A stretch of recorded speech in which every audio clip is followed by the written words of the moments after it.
Yeah, I think we should go ahead and start, Pam.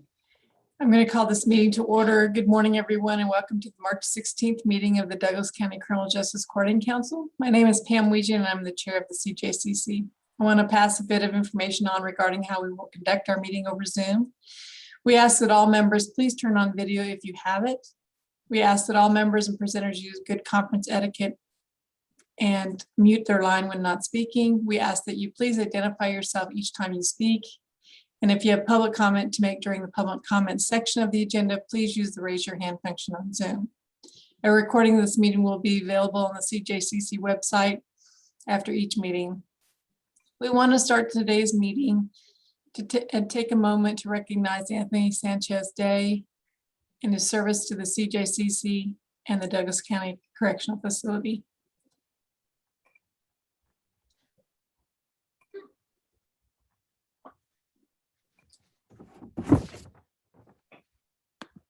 Hey everyone, so I just put this brief slide together based on Anthony's obituary and add a little more information, but I think the one thing I just wanted to emphasize is that Anthony certainly contributed to a lot of things that I think a lot of people are unaware of, and so I wanted to highlight those. You know, Anthony's really, you know, when I came to work here in Douglas County, Anthony was actually in our jail and went on to serve less than a year at the Kansas Department of Corrections, his second time that he was serving a sentence there.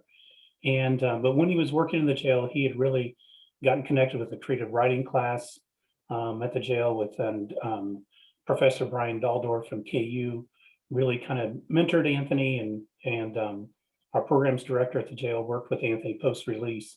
And he really took writing was really kind of his therapy.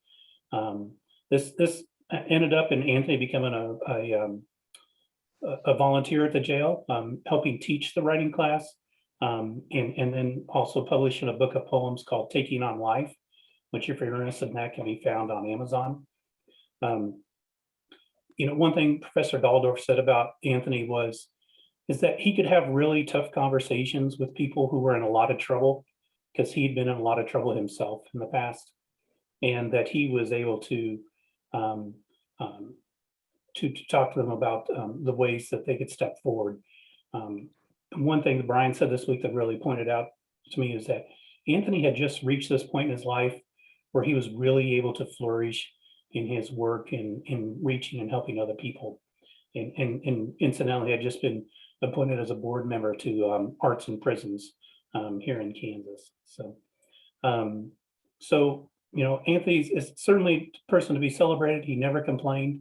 And he was always had a positive attitude and a good thing to say to anyone. And so he will certainly be missed. And for those of you interested, the funeral will be this Friday, and the information's there, or you can email me. And also the family has asked to set up a memorial fund to contribute to the programs at the jail, as that was a very passionate part of Anthony's life. And so that information is listed on here, or you can contact me or Sheriff Armbruster if you have any interest in that. So that's all I have, Pam, but thank you, everyone. Thanks, Mike. Before we move on, Pam, this is Sarah. I feel like I'd be remiss in the classic Lawrence case. Anthony and I went to elementary school together.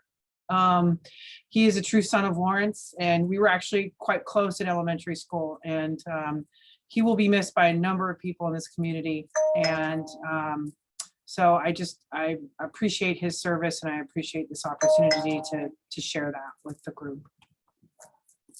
Thank you, Sarah. As I reminded you earlier, there's the recording for the February 9th meeting is on the CJCC web on the Douglas County website. Our first agenda item, is Craig here to introduce the first agenda item? He is not. I can do that, Pam. Okay. Well, I can. Our first agenda item is with CityGate. Lauren Brown and Richard Word are here from CityGate to talk to us about their project about gaining community perspective on policing in Lawrence.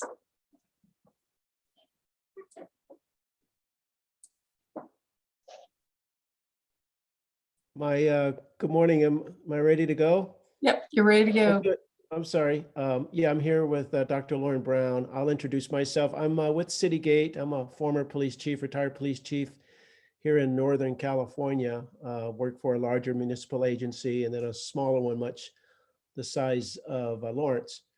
And so our charge, our mission has been, this comprehensive management study looking at Lawrence's policing methods, its equity, inclusion, diversity, transparency, or lack thereof. We've helped them to develop a profile for their next police chiefs, upcoming police chiefs recruitment.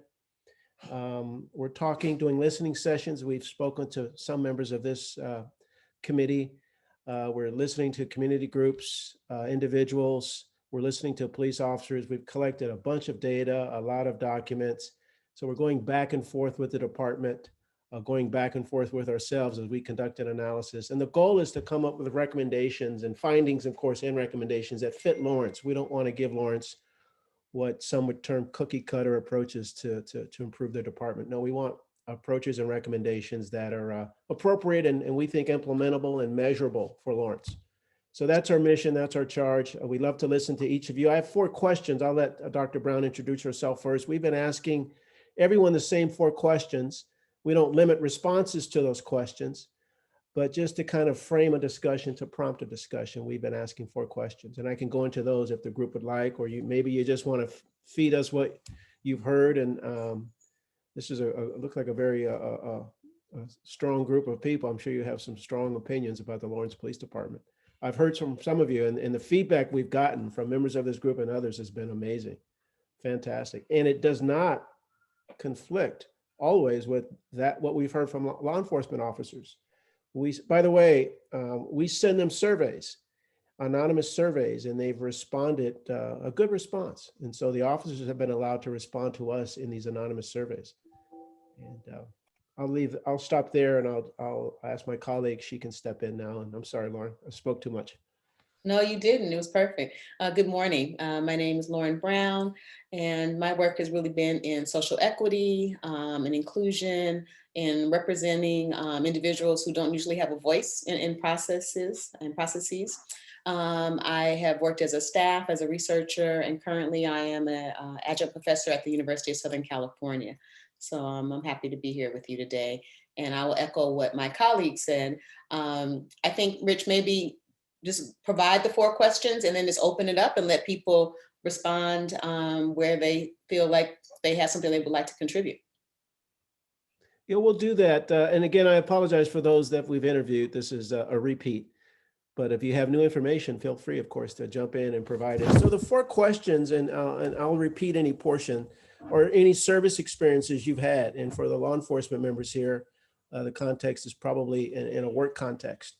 But they may be personal, work, family, friends, associates, service experiences and what you've seen, what you've experienced directly or indirectly with Lawrence. Secondly, what you believe are the essential services. We are looking at services, and this is a 3rd question, that might be transferred to or from the department, or something the department can do in conjunction with some other existing group or possibly a new group. So that's the 3rd piece, services and future programs that should be added to Lawrence PD, taken from Lawrence PD, and or done in conjunction with some other community-based group. And then lastly, it's more aspirational. What do you think? The vision of Lawrence, what should Lawrence PD look like? What do you want to see from this department? Ideally, that's kind of the vision, the aspirational aspect, if you will. So that's it. Experiences, the essential services, future programs that may be added or taken away or done in conjunction, and then the aspirations for the future of policing in Lawrence. Feel free to jump in and let us know your thoughts. And I say this too, if you think there are other groups or individuals with whom we should speak, I'd like to hear that too. So Richard, do I understand that some of the people on here have interviewed and answered these questions already? They have, yes. And just out of curiosity, show of hands, and maybe who's already done that? I didn't want to reveal, but. Well, if they don't want to put their hand up, they don't have to. Yeah. But I was just curious to get a sense of the input that you've had already. So. Yeah, so it's been really good, diverse, and some very emotional feedback. Yeah, well, it's an emotional topic in a lot of ways, Yeah, right. if people understand And all as the I understand dimensions. it, I'm sorry, Mr. McCabria, there is a Judge, I'm sorry, there is a Lawrence representative on this board, on this committee, is that right? A Lawrence PD rep? Yeah, he's Okay. absent today. Oh, good. Okay. So any feedback on the department, its transparency, its policing methods? I'll Gosh, just jump in and say just quickly, I've already had the opportunity to meet with CityGate through Sanctuary Alliance. This is Maria Alfredo, she, her pronouns. And so I probably won't be providing too much feedback just because we've had that opportunity and had a really great discussion.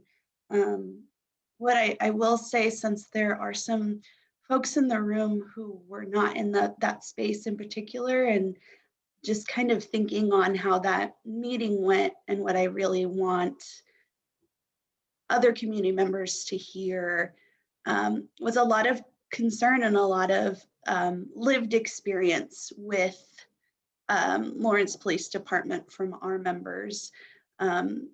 And just what we've witnessed, what we've experienced, especially myself and the other women of color in the group, how we have been perceived and been approached by the police department has not been in a favorable way. And then as an organizer and an advocate for other community members, also seeing that reflected, especially with marginalized community members. So I think that was the biggest takeaway was I think the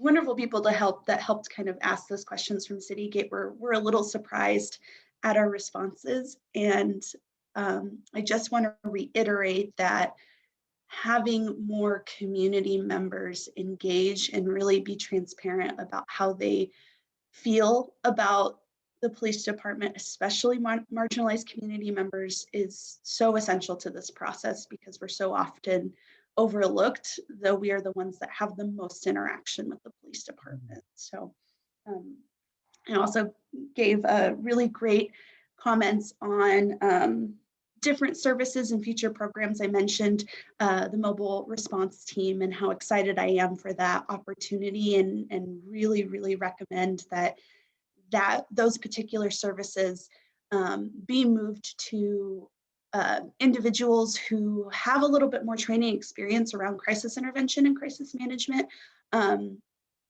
Over the past few weeks, just as a community member in helping with, I do help in and step in with community members. I'm not a social worker. I'm not a paid advocate. I'm just a community member that people trust and reach out to when they are in crisis.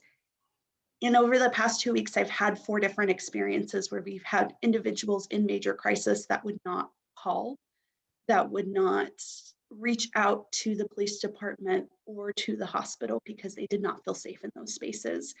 And so it was very challenging for myself and other community advocates to figure out ways to help these individuals in crisis and really make them feel like they were heard and valid and not fearful of who they're interacting with. So I think that's a really important thing since the meeting that Sanctuary had with CityGate that has been happening, is our community is not necessarily relying on the police or other emergency resources when they are in crisis. It's a last resort effort. And I'm concerned that as more community members step in, we're not trained or resourced to be able to interact with these particular crises and help, with interventions. I mean, we do have some idea, but it's a lot. And so just to get a bigger glimpse into that world and helping marginalized folks in that way has been very revealing and is very apparent to me that we need to do something. So that's all I'll say. Thank you. Good, thank you. Good to see you again. Could I ask a follow-up question? Tell me a little bit about the crisis that they've been experiencing. Are these mental health, behavioral health, or another type of crisis? So yes, so without, revealing too much, wanting to keep those individuals Yeah, protected. exactly. Just the general over. Yeah, so we had 2 domestic violence interactions where the police, they were not comfortable calling the police. Mainly one individual had a restraining order, and that particular restraining order was not appropriate for the situation that happened. And so we had to work as community members to get that modified. That was incredibly difficult. The other one was more of a medical, needing medical support, but also not wanting to call the ambulance because historically police often are one of the first individuals on the scene and didn't want that. And then there was a mental health issue that also resulted in kind of a crisis emergency where there was some suicidal ideation and having to have that conversation. So it was almost everything at once. Sure. That's just helpful since Bert Nash is part of developing that mobile crisis. Gives me good sense. Thank you. Absolutely. Did they tell you why they were uncomfortable calling the police? They did. And these are community members that I've advocated and organized with who are Black and Brown individuals who have had negative interactions with the police from firsthand experience, and also see community members experiencing the same. So the fear is that if they call an ambulance or call the police, somehow, some way, they're going to be suffering consequences instead of receiving assistance.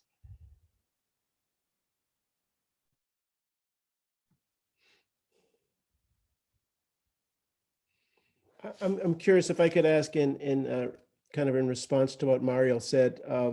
There were some comments from community leaders and groups that the county of, I guess it's Douglas County, should play more of a role in mobile crisis response. And I'm just wondering, has that been a topic discussed of the coordinating council? Does that come up? A larger role, not just Lawrence PD, but a larger role for the county? I would say, having been part of this process now for going on 3.5 years, the conversation, maybe it's not 3.5, but it's been almost, I've been here almost 4 years, and we started having conversations about mobile crisis in like December of that year, December or maybe January of 18. The county has been a convener, a talker, been part of this process. So they are definitely, and I see Sarah's queuing up to talk, but I will just say they have been instrumental in the conversations about mobile crisis response. Sarah? Commissioner Portillo, if you want to speak first, I'll wait, or I can go now. Okay. Why don't you go ahead and I'll follow you, Sarah. Okay. Richard, this group, the Criminal Justice Coordinating Council, has a work group for mobile crisis response, and it's held in conjunction with the Behavioral Health Leadership Coalition, which is a coalition of behavioral health and leadership partners that Ori Alvarado and Patrick Schmitz and Bob Tryansky on this call also participate in. That is a group, a coalition led, it's led by the county as well. So I would say the county has a significant investment in this work on mobile crisis. Mobile crisis, I would say, is a very generic term for a lot of different things. Everything from post-crisis hospital release in continuity of care into the community, to 988 answering systems and call centers, to either co-response or in lieu of response in the community, proactive engagement in the community. So that it's a really large conversation, and I'd say the county is I would say that we've been studying it and we are continuing to study it. We're in the process though of building a crisis center in this community, and it's a crisis and addiction center, and on a behavioral health campus with transitional and permanent supportive housing. That's been the county's priority for the last couple of years since the ballot passed in 2018 to help support that work.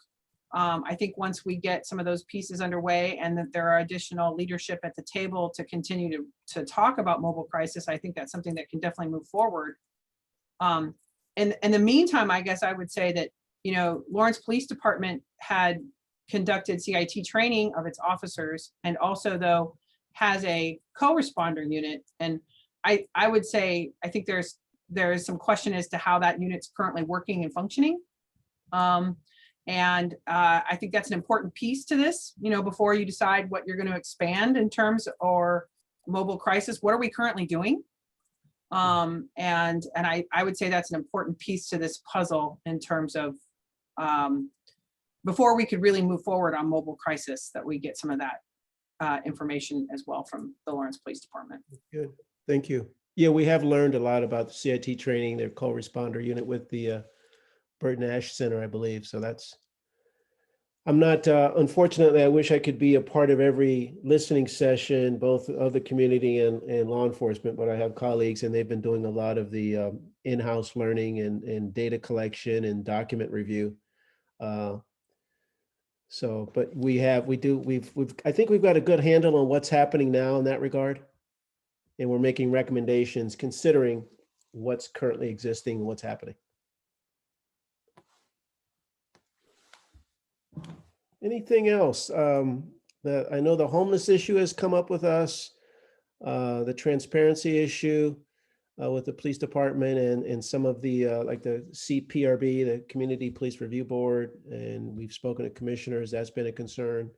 The diversity of the force, the Lawrence force has been a concern that's been raised. Any other issues that this group, you may want us to pursue, or you may just have some thoughts of your own? The only thing I would say, this is Mike Patrick. I'm the chief of police over in Baldwin City. Prior to coming here, I worked for the Lawrence Police Department for 28 years before I retired from there and came over here. Service for us in my agency here is more along the lines of reaching out for assistance. And we have a much smaller agency. I have a much smaller staff, and the capabilities that we have here are decent. However, we don't have some of the expertise that Lawrence Police does. And so for service experiences for my agency, I can tell you it's been extremely good that we've been able to reach out to their agency multiple times for requests for assistance on a particular case, whether it be crime scene processing items or specialized interviews with child victims and things like that, that they actually possess that we do not. And I can tell you they've been extremely responsive to us. And it's, from my perspective here at my agency, it's been extremely positive. Thank you. Thank you. That's good to hear.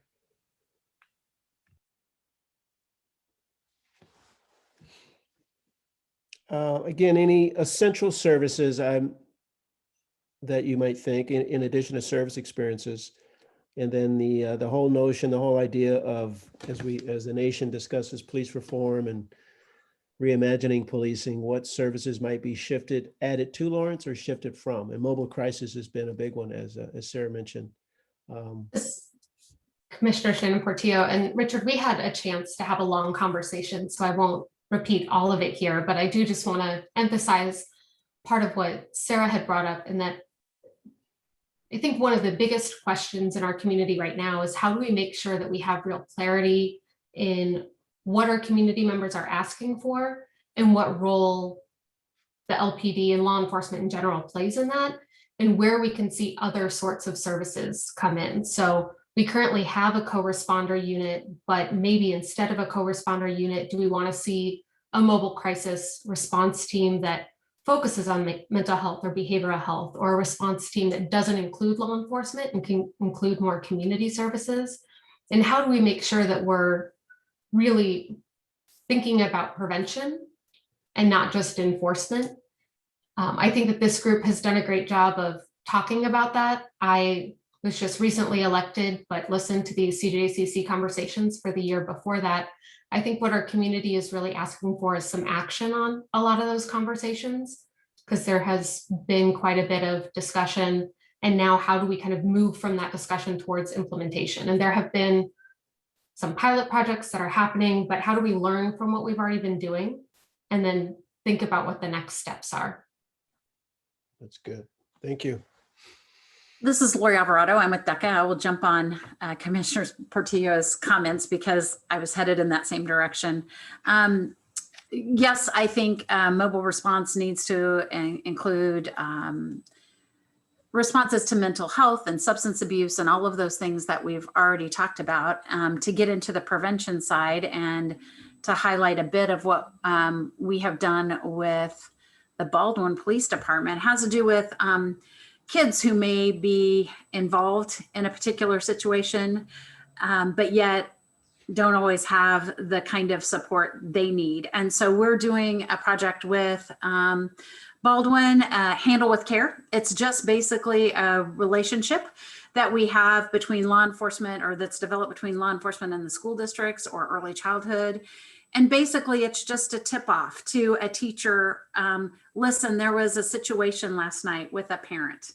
And what that means is they don't need to know all the details. What they need to know is that kiddo may not have gotten very much rest, may not have gotten a good breakfast, may be processing some trauma that they experienced, and that it's just a tip off to school personnel to say, hey, they might need a little extra care today, and to respond in a way that might be a little bit different. So to your point, there are some things that I think we're starting to do that we could expand that would involve families of those who might be experiencing a challenging situation. And then how do we make appropriate referrals for kids to services, because there are services available in our community to do that, to get to some of the prevention work around family engagement. So just wanted to highlight something that we're already doing in a small way.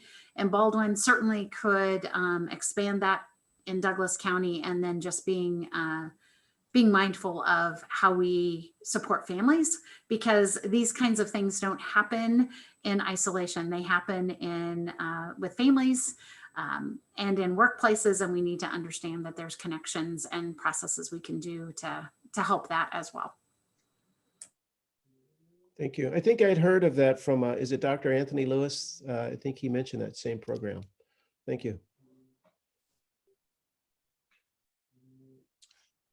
So hearing those comments makes me ask a little bit of a question, I guess, as much as my contribution here. You know, I've been on CJCC now for a year, and I've heard some more feedback in the last year than I ever heard before from different people about what the group is doing and how it's doing it. And obviously I'm looking ahead in the agenda a little bit as to the topic that Commissioner Portillo and I are going to address in terms of the purpose, but I think it's relevant to this discussion. As a starting point, the title of the group is Criminal Justice Coordinating Council. And I know I've heard from people who hear some of the topics that were just mentioned, and they would ask me, how is that criminal justice? So that's not a criticism of the topics, but I think it's a challenge for all of us to think about, where does that fit in the system? What, you know, if we're talking about policing, which is where I heard the question start, and then it expands into some of these other areas. And I think there's confusion for people about that. And if I have a sense of where the focus of the community is, it's on what I would look at as the more traditional policing roles, and what are we doing to address and explore some of those topics. So that's just sort of to contribute to this part of the discussion, some of what I've heard and what I think are things we should think about as we address all of these issues, because the topic by itself is so incredibly complex and layered that I don't know how to even answer some of the questions, if that makes sense. Mm-hmm. Because the breadth, because it goes in so many different areas. And so we do have all those people on this group. That's good. I probably just contributed nothing, but Judge, I think that you bring up some really important points, and one of the key things that I hope we do on CJCC is really have those conversations about what are our expectations of law enforcement and what are our expectations of other community resources. So CIT training is really important for our officers to have, but that's only 40 hours of training. And we have real trained professionals in mental and behavioral health. And so we want to make sure that we're connecting our residents in crisis with the kind of response that's going to get them the best professional care that they need. I think in particular, I mean, one of the things I heard Richard mention is 988. As we stand up 988 across the country, what is the interaction between 988 and 911? How do we make sure that our community is ready with dispatch to say, this is what this person needs, this is who we need to send out? And that may be law enforcement, that may be medical, that may be mental health, that may be behavioral health, that may be a community responder of some other kind that we haven't even thought of. But I think a big piece of what I've heard from our community recently is that police officers have become a catch-all in response. And we need to move away from that because there are a lot of members of our community who have a hard time trusting police for very good reasons. And we have a lot of data, not just in our community, but across the country about why that may be. And we're really asking too much of police officers when we say 40 hours of CIT training, when we have people who have whole degrees that could really help folks in more substantial ways, that we need to make sure we're taking some of that burden off of the police department so they can focus on those more traditional roles where they're really trained and can really excel. Commissioner Portillo, you said it better than I could have. I think that is exactly something that we need to be very mindful about. And this is Sarah, and just to piggyback on what Commissioner Portillo said, at the same time as we talk about alternatives and different methods of keeping our community safe, you know, I think we also need to be cautious that, like I mentioned before, the term mobile crisis won't solve all of the problems.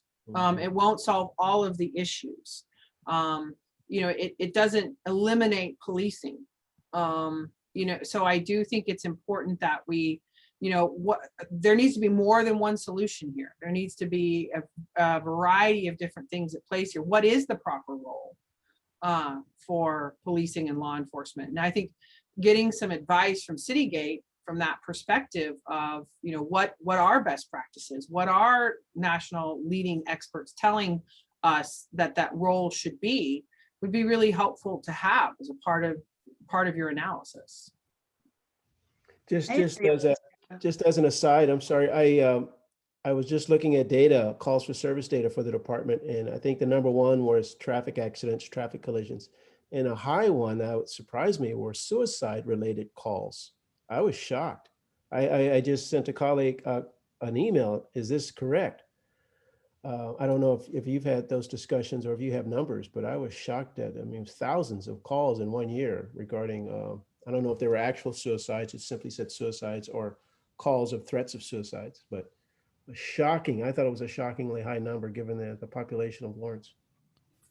Richard, we can share with you a report that was done by Public Health about a year ago on Douglas County specific data related to suicide.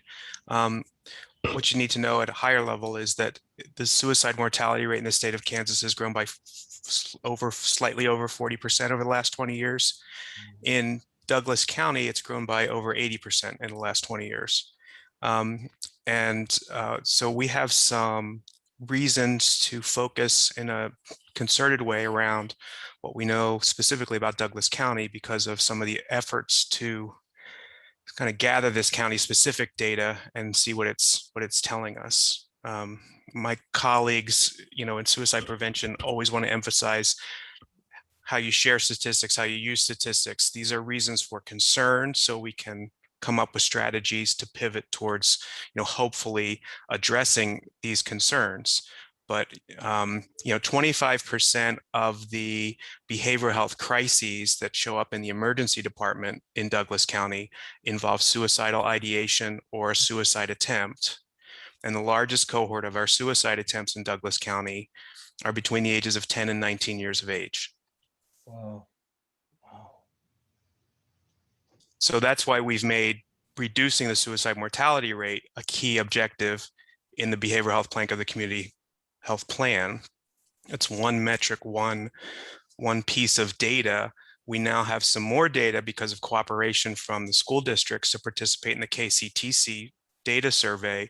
And we have youth-specific risk data related to suicide prevention. So it's glad you highlighted that. Sorry to jump in, but I just demonstrate that some of the work has been focused on, getting the data that we need to address the challenges that we have specifically in Douglas County. Good. Wow. Thank you. I think it needs to be mentioned too, is that the perspective from law enforcement is not that we see ourselves as some infallible entity who has never done wrong, and that what we do is perfect and everybody else needs to change. That's absolutely not the case. And I'm glad to hear that you're reaching out to the officers to find out what they want to see, because we work within a system that we feel needs drastic changes, because again, there are things that have been going on for generations that clearly do not work, and we need to rethink them. But we also see what does work. And I think a lot of the time there's a very difficult conversation that has to happen at some point with law enforcement and the folks who are pushing change, in that law enforcement and the establishment has a hard time when we feel like we've been doing, especially like I'm very proud of the job that I have done for 23 years and especially the way in which I have done it. And it's very difficult for somebody who has never done it to have that conversation. I don't, when a plumber comes to my house to fix the plumbing, I don't stand there and tell them, I think you should be doing this a totally different way. And, but I also know that the job that I do every day involves lives and freedom. And so therefore it has to be done near as close to perfect as humanly possible. And we ask humans to do superhuman jobs.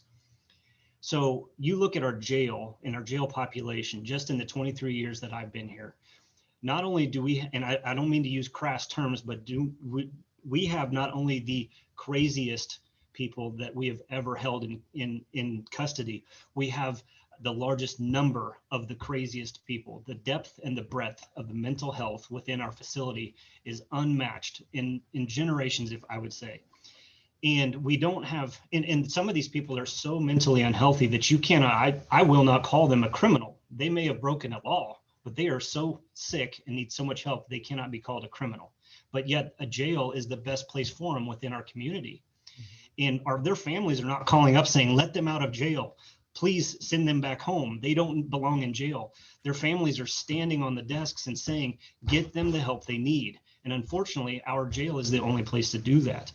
And until the community is ready to invest in these programs as a government entity, I've been saying it for a long time, but until we have co-responders and the clinicians and the folks on payroll getting benefits and have all of the luxuries that a government agency has, we're not gonna be successful because it's very difficult to count on nonprofits and volunteers to do things that need to be done 24/7. And the police, we want that help. We want to see co-responders, and we want to see those people in our community, and we want to stand back around the corner to make sure that everything goes well, but we do not want to intervene because our presence can be detrimental. We also are not the experts in the room. And so we look forward to moving into that space. It's just a matter of how do we do it. And I think that we have a community that's ready to put per se our money where our mouth is in putting these things forward. So I look forward to it. I think it's going to be, the conversations are going to get very hard before they get better, but I think we all are headed in the same direction. So Sheriff Armbrister, I really appreciate you sharing your thoughts. I do think that there are a few pieces that are really important. And one is that our community has said that we're ready to do something different. And I think that with the vote in 2018 to say we're ready to put our money where our mouth is and invest money in behavioral health, I think it is a moment where our community is saying we need to do something different. Unfortunately, we know that in the United States, jails and prisons are the #1 providers of mental health care. And that's why the Governor's Commission for Racial Equity and Justice, one of the things we said is that Medicaid expansion would be good for law enforcement because more people would have access to healthcare and mental health. So we wouldn't have a burden of people who really need healthcare going into an institutional space as a last resort to receive that healthcare. I do think that it's really tough with law enforcement as an occupation and as a profession, because it is a public service. And you said a really important piece, which is that your work and the work of our police department involves the potential of taking people's liberties away. It involves the potential of use of violence, and it involves the enforcement of the laws of our community. And so it is a profession where we should be able to have outsiders, citizens speak to it and look over folks' shoulders and have that kind of review. And I think that we've seen with our Citizen Review Board, they're saying we need more power to do just that, because law enforcement is the face of the state for our community. That's the very first interaction that people have when they ask for help, when they break the law and they need intervention. So I think it's very different than thinking about plumbing as a profession, where there's a lot less at stake. And I know that it can feel like there's so much at stake if your basement's flooded, but there's a lot more at stake when someone can actually take your liberty and inflict state sanctioned violence. And I absolutely, you're not going to hear a word of disagreement out of me on that. And I think I even said it, because we have to operate at perfection, because people's lives and liberty are in the balance. But I agree with the oversight portion of because the Citizen Review Board, I think, is a great idea to have the perspectives, which is why we have so many different stakeholders in this group, is that we all bring a different perspective. I just think, like I said, I just know that the discussions are going to be more difficult as we move forward, simply because law enforcement as an establishment feels in this county, we feel like we do, for the most part, a good job, but we want to hear about the things we don't.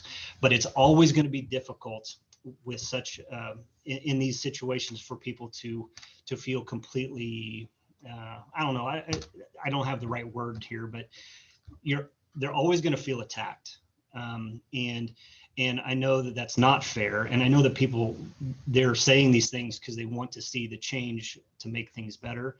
But I just think that we're just going to have to bridge that gap and let the law enforcement community know we are not attacking. We are not telling you that you do a terrible job. We just see this as a need. And most of the time, you're going to hear most of us say, you're right, that we need help on this one thing. We need help on all of these suicide calls, because we go and we ask them, are you going to hurt yourself or are you going to hurt somebody else? And if they say no and we believe it, we just have to move along. You know, there's really not much more that we as law enforcement can do. Professionals in that same position have a much better chance of helping that person. I mean, unless we just connect with them on a certain level. So you have my absolute agreement on all of that stuff.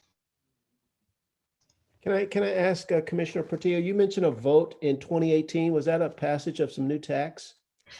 Yes, so sales tax to fund the Behavioral Crisis Center. Oh, okay, gotcha.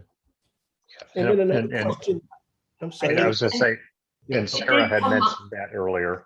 Yes, Sarah had mentioned that earlier, and it was a part of a much broader community conversation, because there had previously been a failed vote for an expansion of the jail and behavioral health.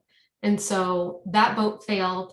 Then the community did vote on the behavioral health piece alone, and that passed. And I think that sent a pretty clear message about community values and community goals to move away from funding and expansion of the jail and towards funding more for prevention work. One other thing I'll add to what Commissioner Portillo said, in terms of not only Medicaid expansion being important, but there is currently bills in at the state level for the certified community behavioral health clinics, and a required service within those is the ability to do mobile response. And so that'll be another thing we'll want to support, so that as we move forward, there's greater opportunities to provide this. Yeah, and just for a bit more context, I also serve as co-chair of Governor Kelly's Commission on Racial Equity and Justice, and we put out our first report that had 60 recommendations around criminal justice reform this past December, and that included around 20 recommendations for local communities. And so, thinking through how local communities engage with racial equity from a criminal justice perspective. And I'm sorry, Marielle, I know you've had your hand up for a really long time. It's okay, Sarah, if you have something to add, you can go ahead. The only 2-second piece I want to add is, yes, we have a behavioral health sales tax that's passed, but it will not necessarily fund all aspects of mobile crisis response in our community. So this partnership on how we're to fund this work, I'm going to be the administrator in the room and say that that is still a very big issue. And, so I just don't want anyone who's listening to this call think that we've got it all taken care of in terms of funding everything we need to do in this community in terms of behavioral health. And yes, Marielle, I'm sorry to. Oh, no, you're fine. Hey, not to jump from Marielle, I just want to make sorry, Marielle, I'll buy you a Coke later. But something we didn't do a good job clarifying at the last meeting, that's important point to clarify here. The sales tax revenue, when we put mobile response in that, and the state requirement for mobile response that may come in the future that Patrick is talking about, is not law enforcement replacement services. It is responding to people with mental health and behavioral and substance abuse crisis needs. This concept of replacing or supplementing police response services is super brand new, really didn't come up until last June. And I know people say, well, we talked about in June, why isn't it running yet? Well, this old gray haired people in government, we don't move that quick. But the pieces that we've been putting in place for responding to mental health and substance abuse crisis have all the partners, all the players, hopefully the dispatch capabilities of then adding this other layer of police response services. And that's what we really want to see the Lawrence Police Department take the lead on as the largest provider of law enforcement services for Douglas County citizens. Marielle, go. No, Mike, I think you teed it up pretty nicely for what I wanted to kind of add to this conversation, and in bringing it back to the topic at hand, which is how we're seeing policing now, what we think is appropriate and not appropriate, and what we can see in the future. And listening to the interaction and conversation between Sheriff and Officer and Commissioner Portillo, really brought up to me, and Richard, we had talked about this with the sanctuary meeting, is there has been community attempt to come to the table and create policy and conversation around how best practices and various policing can be changed and can be implemented. And I will just say, as a community member who is directly involved in that work, the culture that is currently police culture made it so there is always an escape route, that there's always and you can see it in the police manual, that there is always this lack of accountability, or maybe not a lack of accountability, that's poor wording, but just the opportunity to say, yes, we agree with everything that you're saying. Yes, we're great with this policy. And yes, we have administrative policy, but we can always opt to change it. And that's where this distrust and this lack of transparency, and I think what's happening here is the miscommunication between the community and those that are in public service.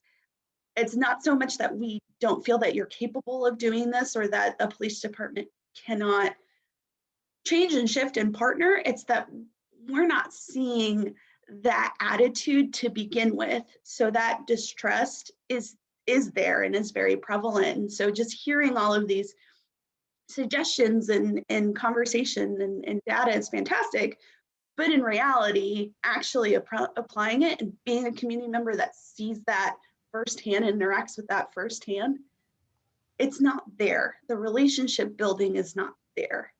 And so I really think that we can implement, mobile crisis response. We can have all these pieces, but just as Sarah said, These are not, and just as Mike said, these are not replacements. So how do we address the things that are not being replaced? Because that is where harm is still happening to community members. That is where we're still seeing issues in the spaces that, yes, we're working on these, and I think it's wonderful, but there are still responses that end in violence.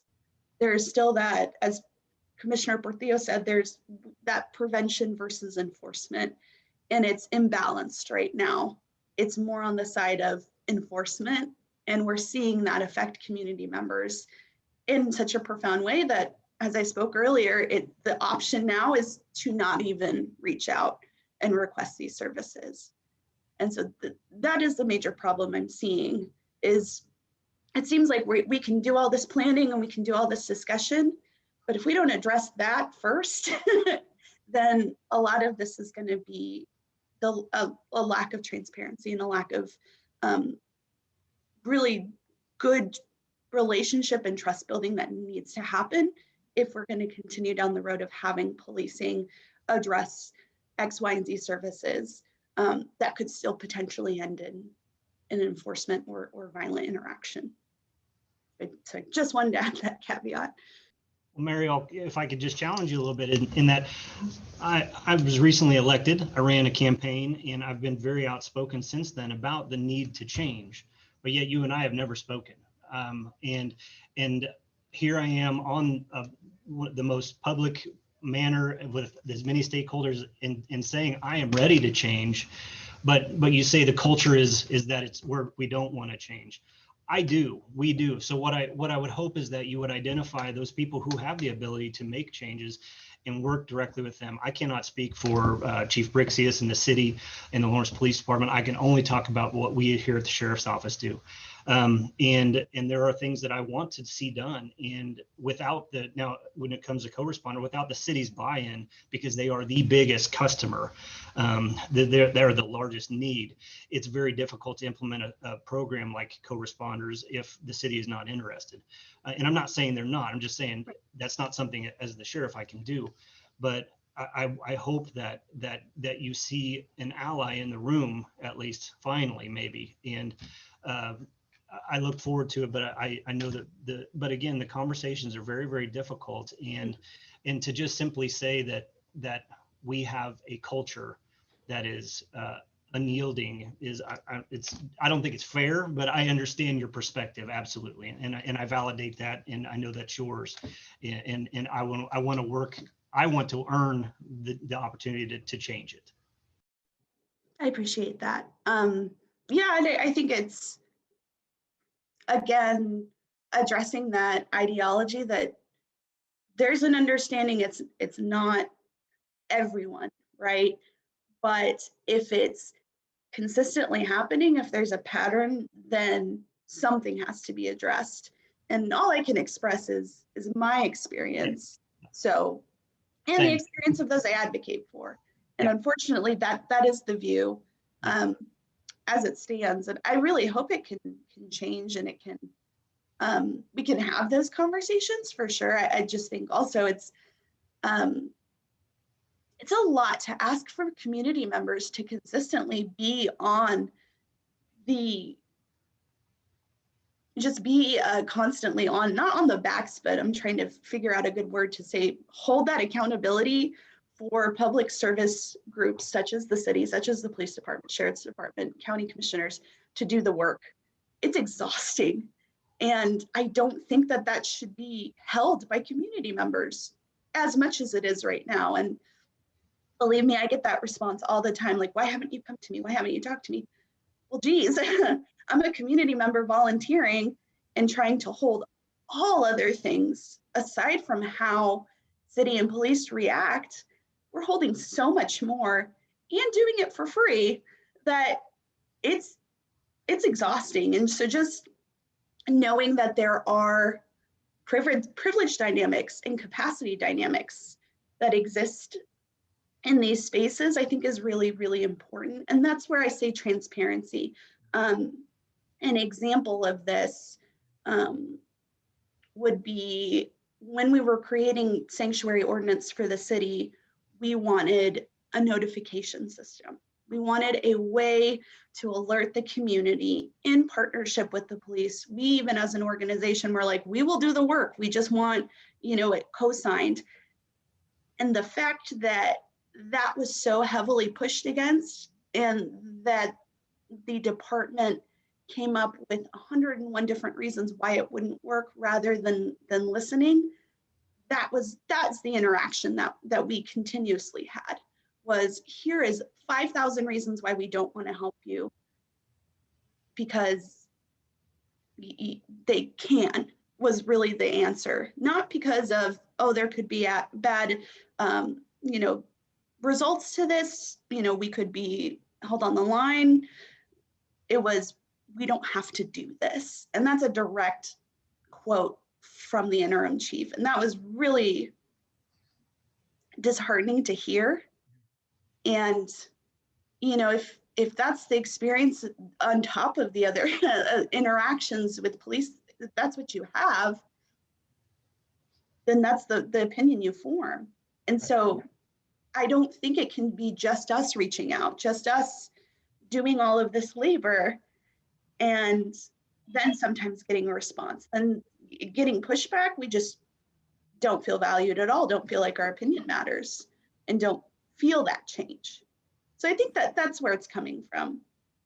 Yeah, It's not a personal critique, but a larger experience of, man, you're asking us to hold a lot. And there's a reason why I hope you chose this profession and why everyone in public service chose their profession. But to put it back on the community to do all the labor to get you to that point, I don't agree with that. And I appreciate that, and I hope you understand that I feel the same way, in that what with the public perception and the way that the narrative has gone against the police, it's a lot for us to even open the doors, and when we do open the doors, we still are met with a lot of distrust that we have to earn back. But I don't. I think this is all part of a much larger conversation that I want to be a part of, because I respect everybody's perception, because middle-aged white dude here that has a privilege out the wazoo, and I don't understand lived experiences of others, and I need to hear those.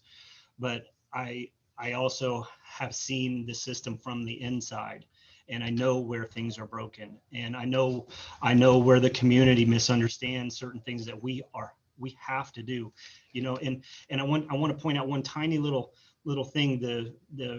We in the COVID, we've shifted so far away from enforcement, and we as law enforcement, and I'll be the first to tell you, we've jettisoned 100 people out of our jail and stopped enforcing a lot. And this is not chaos. The city is not on fire. I do not see where we have gone into the seventh gateway, but then you look at the Journal World article about moving to 25-mile-an-hour speed limits, and people are demanding that these be knocked back to 20 or whatever it is, and demanding that more tickets be written. So we have to understand that the police are being pulled in different directions all of the time, and they'll never make everybody happy. And I mean, I think we can all agree that a man was shot in Lawrence for a no seatbelt stop.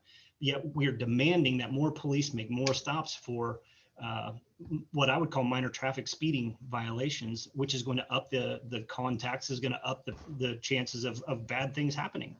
And then once that does happen, then it's going to be right back to the police for why did you do this? Why were you even stopping him for 5 over? And so again, I'm sure we are getting way off topic, and I bet Pam is ready to move on to something totally different here. This is a huge conversation I would love to have. So thank you, Mariel, for your perspectives. Absolutely. And I one last second, I totally agree and understand that. And yeah, I think that's where the lack of transparency is, right? And where we need to, on both sides, community side and public service side, really need to start having those conversations. So thank you. I just wanted to chime in and say, this really does sound like a much larger conversation that needs to happen around these issues. And I just wanted to thank you, Marielle, for being very clear, right, and consistent about your perspective in working as an advocate, right, with marginalized populations. And I think ones that often, as you say, carry a burden of trying to be seen, right, and be visible and be heard and have, their unique issues be considered.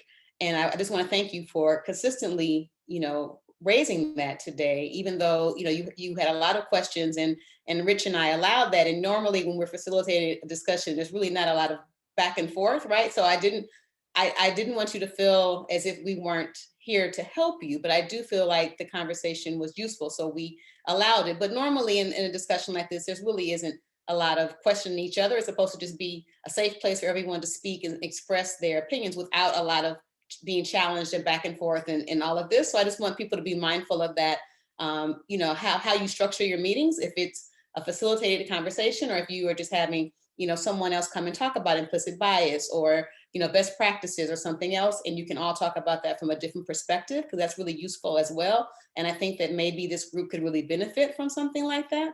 I know that, Richard and I opened up with 4 broad questions, but I think that in answering those questions, you all learned a lot about your different perspectives and experiences, which is really valuable. And we thank you for, sharing your experiences. But I also think that I would like to see this group, take the next step and really be able to have a facilitator come in and have these deeper conversations. Because I think that what's coming up to the top, right, is a lot of people feeling challenged and feeling like they're not being heard. And, if there's a way for this group to be able to work together to find that common goal, which I believe is there, right, it would make it, I think, a lot easier. But those difficult conversations sometimes are better had with people that are trained to facilitate that. So people don't feel attacked, right, and don't feel like they're being heard. And even though it may not necessarily be in what you say, right, any one person says, but you have to also be mindful of, it's okay for someone just to have a perspective and it's okay to disagree, right? But everyone should be heard. So I just want to offer that. Richard, I know that our time is just about up. Was there any last things that you wanted to highlight or circle back to before we end today?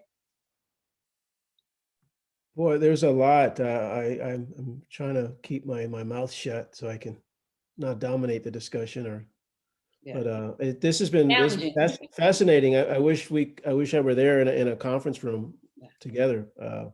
I think we could talk and have a deeper discussion. I actually wish the interim chief was present too, but that's okay. We've spoken to him too. So great discussion, great issues. We're still learning the Lawrence way, the Lawrence PD way. My sense is, if I could just kind of, is they have a more traditional policing style. And so the cultural change, while not bad, the shift to that balanced approach, I call it not just prevention, but also intervention and enforcement, that I think there should be more balance. They would argue, I think the officers, and some have said it, I think Commissioner Portillo said it, they're being asked to do too much. And they would welcome resources to take the burden off of them. And one sergeant, I think, says, "Oh, so where are these social workers that are going to come out and respond at night? Well, welcome them. Where are they?" I mean, they've asked kind of cynically that question.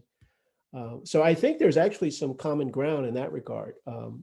They feel they're being asked to do too much. The community doesn't want them to do too much, especially where they lack the expertise. Getting that done is, of course, the biggest challenge, and is there funding to do it? An even bigger challenge, I think. Can I ask too, does Kansas have an equivalent of our 5150, where if somebody is seriously mentally ill, you can be detained for 72 hours if you're a danger to yourself or a danger to others? It does. Okay. Just didn't hear that. It's not as cut and dried as your 5150.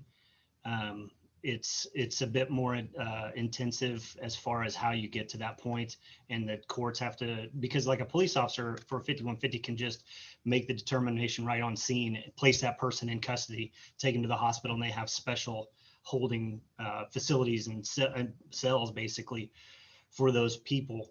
It's a little different process for us here, but it is written in there in a certain way. I see. But police can initiate that whole process. Thank you. No, Lauren, I don't have anything else unless the group has any other. Feel free to reach back to us, reach out to us if you have any other questions, concerns, people to whom you think we should speak. We would love to hear from you. We're kind of reaching our midpoint. We're going to give a presentation to the city as to our preliminary findings and recommendations. So we're not done yet.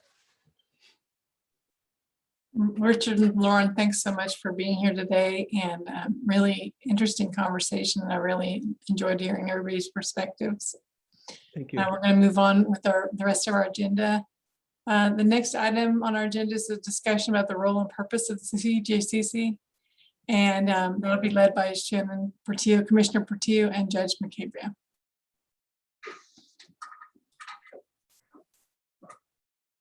Judge, you're muted. I will say, I think that this conversation really came out of a number of conversations that I've had with folks before taking office and then since taking office, and a really great conversation that Judge McCabria and I had just around what is the role of the CJCC, how is that perceived by the public, and how do we see that amongst ourselves, and how do we communicate the work of the CJCC to the public. As I mentioned, I watched these meetings for a year before joining you all, and they tended to be pretty quiet. I saw a few pleas from folks asking for more conversation, and I think that we are achieving more conversation now, but I want to make sure that we're communicating with the public the things that they need to see and hear. I know a lot of work happens in the work groups, and how do we make sure that we're really conveying all of that work to folks so that they can kind of see what's getting done, and how do we want to move forward? What do we see as our goals? So this is really, in my mind, just meant to be kind of a broad conversation around that. Judge McCabria, I don't know if you had other thoughts to frame our conversation. Oh, I think that's a fair assessment of sort of different questions that have been in my mind. I feel like today's conversation, and I know that a couple the CityGate folks, said, wow, it's, people need to be heard and there's some tension, but there's going to be tension in some of these conversations. And, I don't want CJCC to become the Jerry Springer show. I don't think the community needs to see us throwing down with each other, but they need to, but it's hard to communicate. I think probably everybody on this screen right now has very intense, very passionate views about a lot of the topics that get discussed, and for a variety of reasons that I certainly understand, and I'll address the things that hold me back from commenting. I guess in my mind, the foremost discussion I would want to have amongst the people here now, and for the community to hear, is what do we understand the purpose of this council to be? And it's not to tell anybody what to do. It's not to enforce any law or rule. It is a place where people can come together who have all of these perspectives. And then when we leave, we've gotten those perspectives, which we don't get in our day-to-day jobs. And so just like with those 4 questions that were opened up at the beginning, 100 thoughts ran through my mind. But what is my role on the CJCC? It is to offer one person who sits on the bench. I got denominated to sit here because I'm the chief judge of Douglas County, but I don't speak for every judge, and I don't speak for every perspective that our judges hold. But when issues are presented, I can give perspective for people to think about. Chief Patrick's going to take that perspective, and it may or may not change how he does things. Commissioner Portillo will hear those things, and it will affect how the decisions that she makes as a commissioner. But I just, so often the reluctance to speak up, and I'm guilty, because there's certain things I can't say by virtue of a code of ethics that governs my behavior. And so, but there's other people who may have similar reasons that I don't understand. But I think all of that leads to the public who watches this and feels like what's happening? Why aren't they doing something? Well, the doing is kind of boring and sometimes contentious and sometimes doesn't look like much got done, but I get as much out of some of those conversations as anything. But that's Jim McCabria.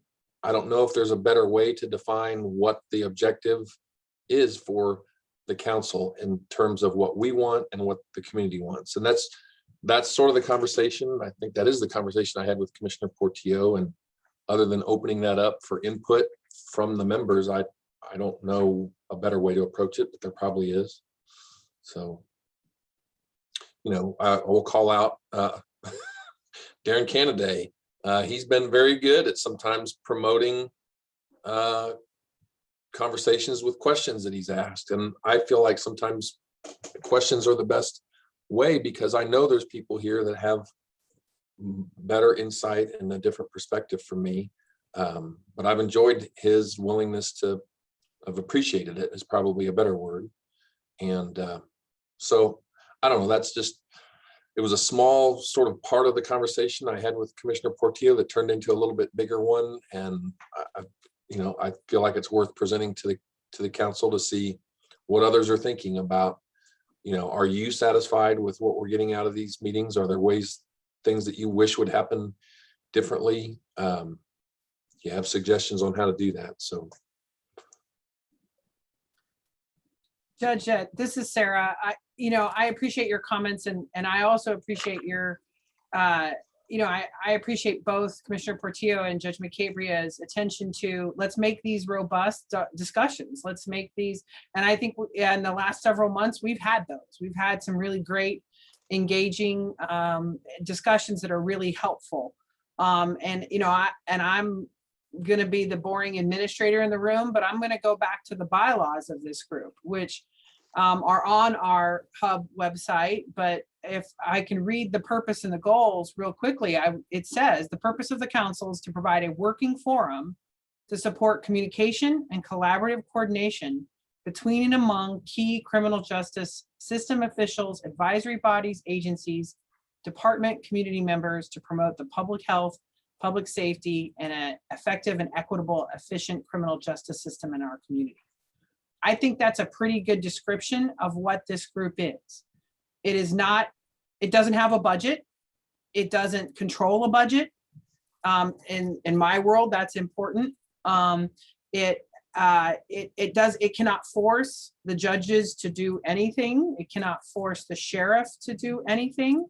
It cannot force individual law enforcement agencies to necessarily do anything. It is not structured to be a deciding body. The power and of those decisions lie in the various other commissions, boards, and elected officials in this process. And maybe we haven't done enough to sort of tell the community that is the role of that. The CJCC really is a working forum to support communication and collaborative coordination. We will do a lot of talking and not very much voting, in terms of what I think this group does.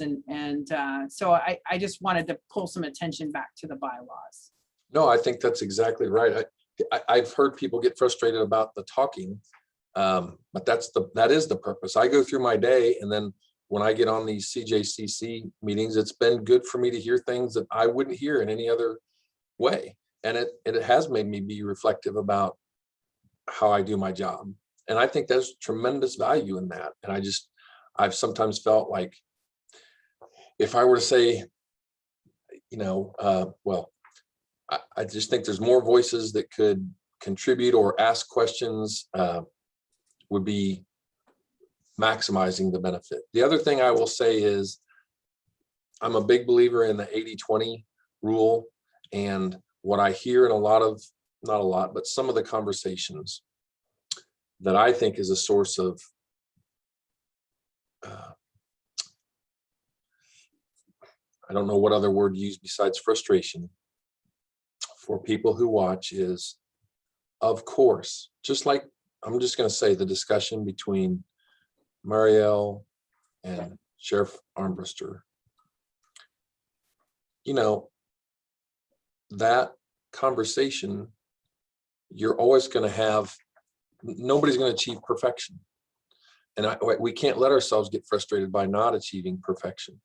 We have these discussions so that maybe we move a little bit of that 80% of the center that can get better, the right direction. And we always know there's outliers, just like, you know, talking about services from law enforcement. Everybody's had some bad experience with some law enforcement officers somewhere, some worse than others. And that if that becomes your sole perspective and you want justice for that, we're missing the opportunity to address so much more about the bulk of the system. And so that conversation that I heard was good in terms of, hey, here's my experience, here's my experience. And when you're in those experiences, you're going to have one perspective. Then you come to CJCC, and now we've had time to process it. Now we've had time to think about it on a bigger scale than just that situation. And that's all I really think we can expect. But by saying that's all we can expect, I think there's so much value in that. And I don't want people to get frustrated by, we're not fixing everything. That's never going to happen. Nobody's ever going to do that. But I've certainly felt like I've learned a lot and benefited a lot from the last year of hearing these perspectives. And that's great. I don't know what better way it could happen. And so when I hear, I'm sure there's better ways. But I guess I'm just trying to respond to some of what I've heard from attorneys, from people in the community who've mentioned it to me. And I've been surprised by people who have mentioned it to me. So that tells me that there's benefit out there because some people are listening. So I can interrupt. Procedurally, one thing that would help me, because I like to be prepared for discussions when we have them. Right now, the agendas are coming out the week before a meeting, and we have no idea what's on a future agenda.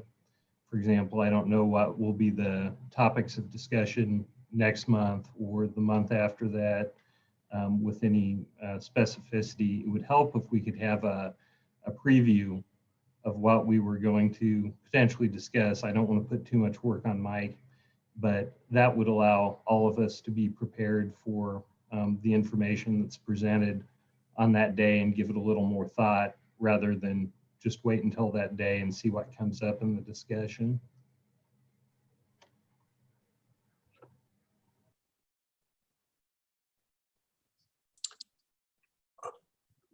I know I've been here almost 30 years, and this last 4 years is probably the most input I've ever received from the community or other professionals in the field.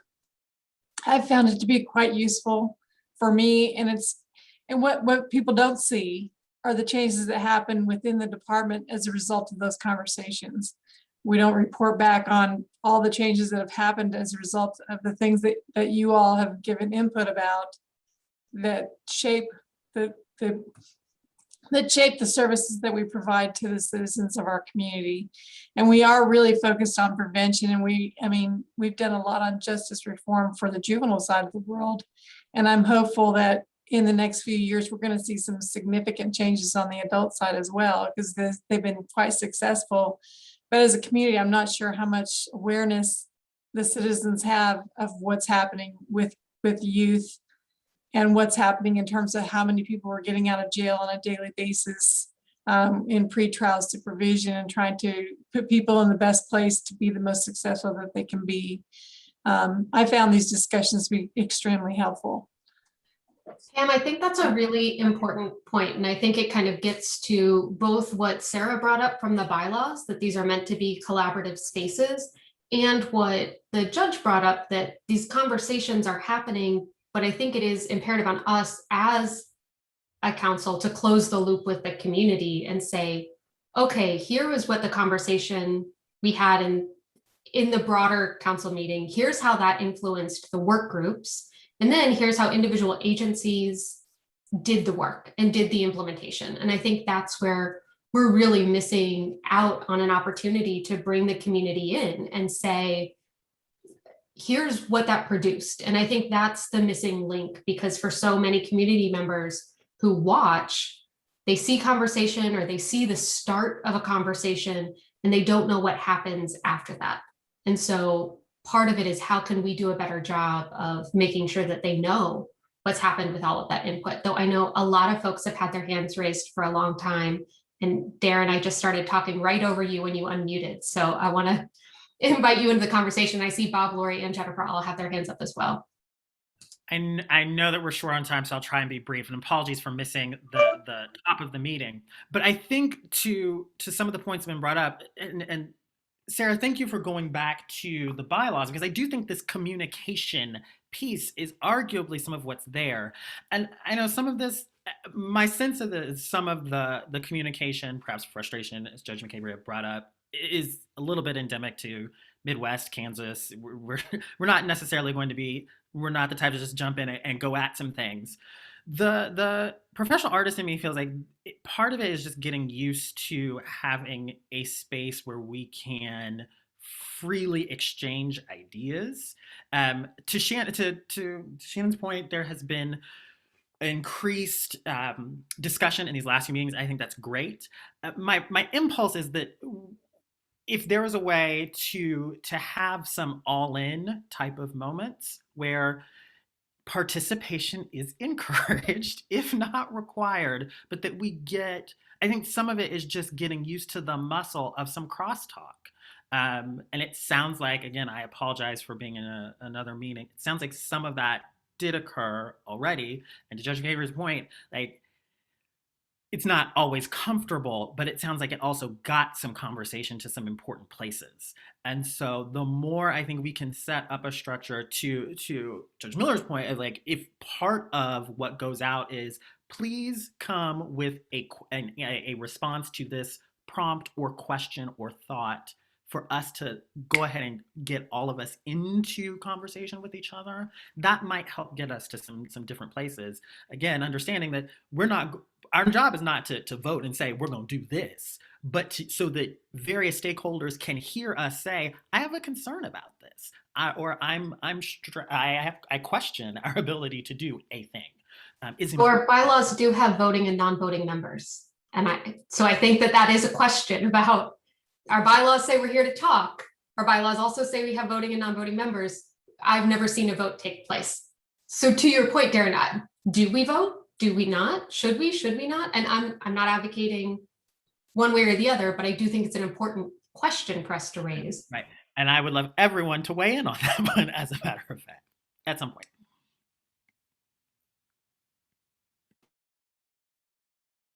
I pass the baton to whoever's next. I will jump in just quickly. I think that this brings up a lot of things for me. One is that we refresh this on an annual basis when we have new members, and I think that's really important to continue to do, and not ignore or kind of sit on our haunches as far as the purpose of this group. I think that while it is not a decision-making body, there are opportunities to have an impact for people like me, people like Commissioner Portillo, who have an opportunity to create legislation where, if you don't like the Supreme Court's ruling, then you change the rule. And we have an opportunity to do that. And we have some questions like that before the commission, particularly in regard to the 12 points that we brought up in June and agreed to as a commission in July. And we will be presenting some information about what the CJCC is doing and how we address those. And so if we have initiatives like that, then having input on, what is the impact of the decriminalization of non-person crimes, that would be an excellent topic of conversation for this group. I would love to hear it. It's also complicated because we have not only city ordinances, so even if we decriminalize those things within the city, they are still illegal based on Kansas state statute. So we have the county enforcing those through the DA's office, as well as the sheriff's department, the city through law enforcement, also other cities within the county, and then the state regulations that bind us all. So I think that there's no answer, but those are certainly the things that when that question is brought up, I think about regularly.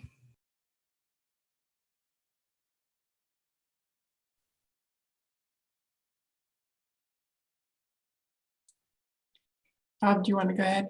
Sure.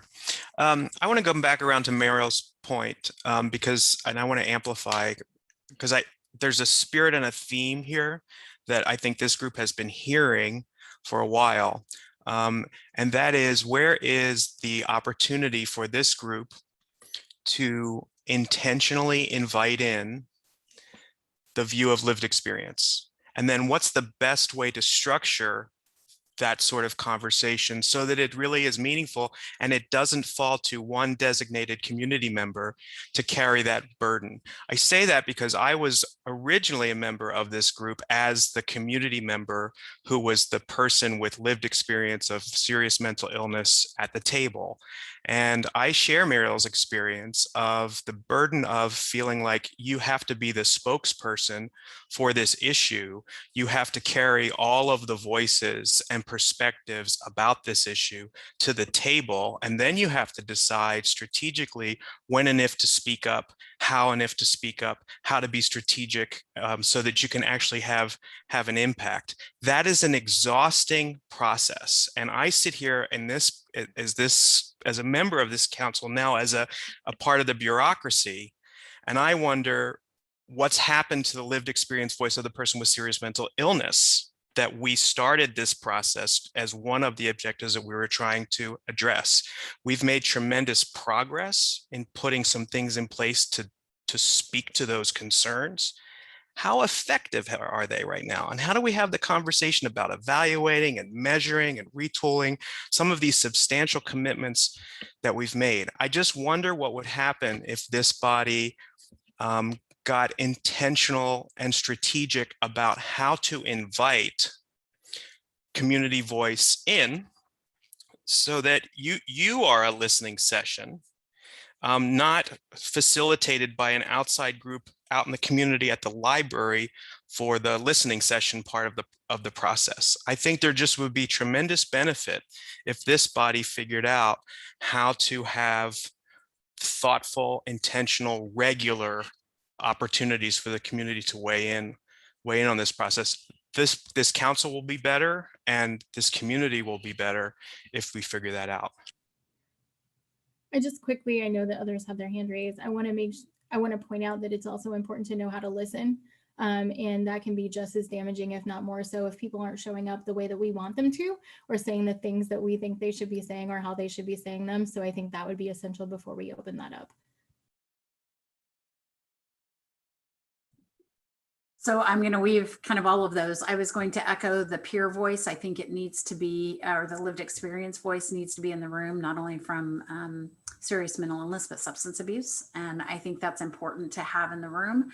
And to do that in a way that that values their perspective and experience, especially if it disagrees with something that we hold. And to Jennifer's point, I think the way in which we listen has a huge impact on what gets shared. And then I will circle back to Pam's point.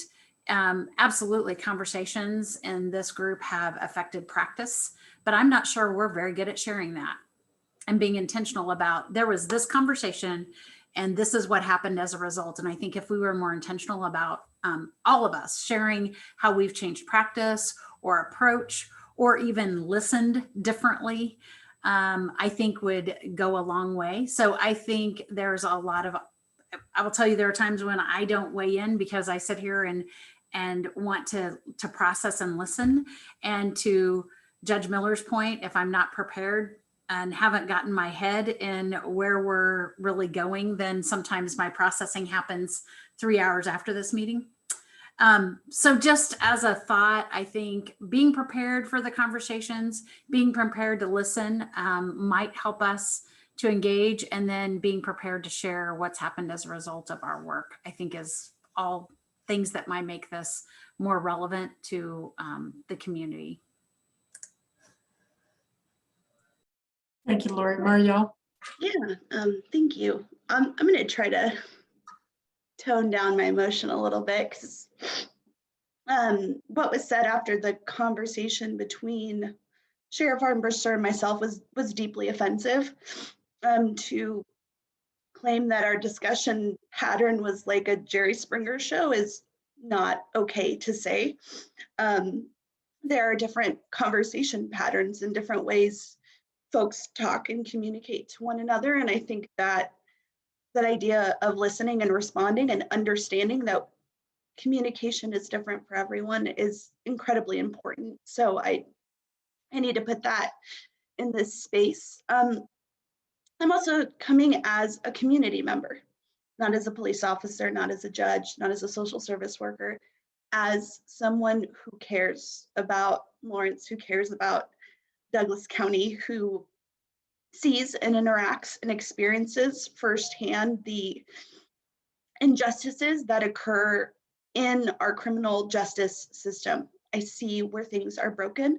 I also don't have the experience of working inside that. And so it's encouraging to me to see and hear people's perspective on, yes, I see what and understand what you're doing on the outside. Here's what the inner workings are. And that's what the community needs. We need a better understanding of that. And I appreciate what Bob brought up of how power dynamics are held here.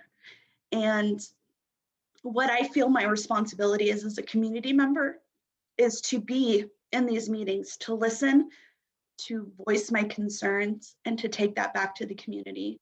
After our last meeting, I went on social media and I explained everything that happened in the meeting to individuals. And I asked them, do you have questions? Do you want me to bring to this space? Do you have concerns? Do you want to know? That's my job as a community member. And I'm not going to police my language. I'm not going to, converse in a way that is comfortable for people, because that's not who I am. And so that's just who I am. I've been appointed to this space for 2 years, so that's how it's going to happen. And I am open to conversation. I'm open to learning and listening. It's not one-sided. And I think that is a perspective a lot that we are against each other. And I don't want to see that, but I'm also going to say when things are not right and when we are blatantly ignoring issues. Because the community right now, we have 3 representatives from the community and whoever jumps on. Not everybody has time on a Tuesday at 11 o'clock to be on a meeting. You know, we all take time from our jobs. Expecting community members to do the same is not accessible. And so I've decided that that's what I want to do. I want to bring the questions here. I want to bring the discussion points to the community. And if we can be more transparent on exactly what everyone has been saying, taking that conversation, the things that happen here, and giving a pathway to how we want to address those to the community, that's going to clear up a lot of misconceptions. That's going to clear up a lot of individuals asking and requesting and maybe being angry. We're not transparent. And so how can we expect people to not come to us with emotionally charged responses if we're not providing the adequate communication to allow them to understand? So that's all I'll say on that. And I do expect an apology for being policed in my language, because that was not okay. Marielle, I just want to say thank you for that video that you put out after our last meeting. I thought it was pretty fantastic. And, I ended up sharing it on social media because I thought it was a solid recap of what we're doing. I do think that there is space for us to think as a council about how we might do exactly that. And I heard Lori say that. I heard that discussion from Pam. I think that there is conversation happening. There are things that are happening. And so maybe the next step for us from this conversation is for us to sit down and say, what's the best way for us to communicate out as a council? Because what we're doing right now isn't reaching our community. So we need to think about better ways to do that. So I'll take the responsibility to say, I'll report out at our next CJCC meeting about conversations moving forward, but I'll plan on getting in touch with Pam and Mike and Judge McCabria to say, here are next steps for how we're going to move forward with reporting out to our community. And we'll try some new things and see what works, see what resonates, and see what doesn't. Yeah, and just FYI on that, for the last 12 months, all of the meetings, recordings of the meetings are posted on the CJCC website. Carrie Britt puts together a meeting summary that's posted as well, and that's sent out on Facebook. So those resources are out there. If people come to you with questions, please feel free to share that those are available to the community. certainly we want to know more ideas about how we can share even more than what we're putting out already.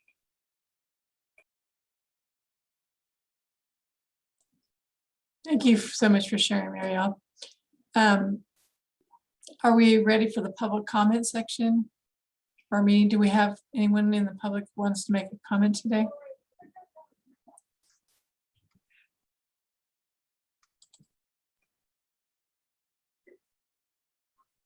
I'm not seeing any hands raised, Pam.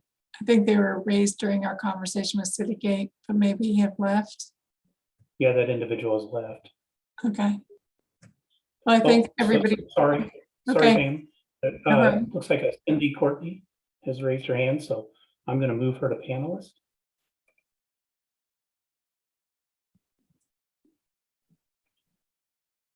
Miss Courtney. Thank you should be able all. to- So sorry about that. I was running back to my phone. So I want to so agree with Marielle was saying, as a mom who, you may hear my kids crying in the background here, because as someone who's at home at 11 o'clock on a weekday, it's definitely a little chaotic trying to listen and to hear. I also want to agree that I think some of the comments made about giving feedback to the community, making more opportunities for the community to give feedback would be really helpful. I know just listening during that meeting, hearing CityGate and feeling during that process that I wanted to be taking notes or making comments. You know, there wasn't a discussion even by the CityGate folks of where to find the specific email to get in touch with them to provide comments. I know the Citizen Advisory Committee at the beginning of their meeting, maybe I missed it, but at the beginning of their meeting, they always say like, hey, here's where you go to submit public comment, and here's when you need to have public comment submitted by. So giving some more information about how to participate in this meeting might be helpful. I definitely agree with the feeling of, you know, what happens after this. As a member of Justice Matters who's interacted with the council before, I think there was definitely the feeling of, okay, we came, we provided feedback, what happens after that? And not necessarily knowing what is going to happen after that. I do want to speak a little bit to Sheriff Armbrister's point about being a professional and hearing difficult feedback. I'm a veterinarian, and my profession is going through a challenging point where historically we have been the most trusted profession in the nation, and that is changing, especially as people have more difficulty affording care. But as professionals, as you know, we serve at the benefit of the public. And if we no longer serve the public in the ways that we need to, we lose that privilege. And so absolutely, it is very difficult to hear from the public when you know that you understand things that they don't about why you do your job. But in the same token, most medical professional boards include citizens and non-medical professionals on those boards for a reason. And that's because the work that we do significantly impacts them and involves them. And even at my level, you know, my job on a regular basis is not necessarily involving human lives. Certainly some of those of my veterinary peers do, but that is still certainly really important. And medical professionals in general, you know, their work impacts civilian lives, and it's worth having the input of people outside of the profession to bring new insights in. So I think it's really important for us to be open to those changes. I'm trying to make sure I don't get out of the scope here, because there'll be some feedback I give to CityGate. So yes, so thank you guys. Yeah, I think it's good for you guys to listen to one another, but and it's good to step outside of your bubble. But I think there could be some sense of proportionality that could be lost, right? So you're each just listening to one another, right? And the community, in a sense, is a lot bigger than any one of you, and is the group that you all serve. And so to have such a small proportion of the community in the voice of this meeting seems a little out of proportion to the impact that you guys have and to the people that you're ultimately serving. So thank you guys for listening. Thank you for your input, Cindy. Mike, do we have anybody else who wants to make a comment? I do not see any other hands, Pam, or no comment. Is there anything else for the good of the order that we need to consider today? Seeing no hands raised, we're going to adjourn this meeting. Thank you, everyone, for participating. Thank you all.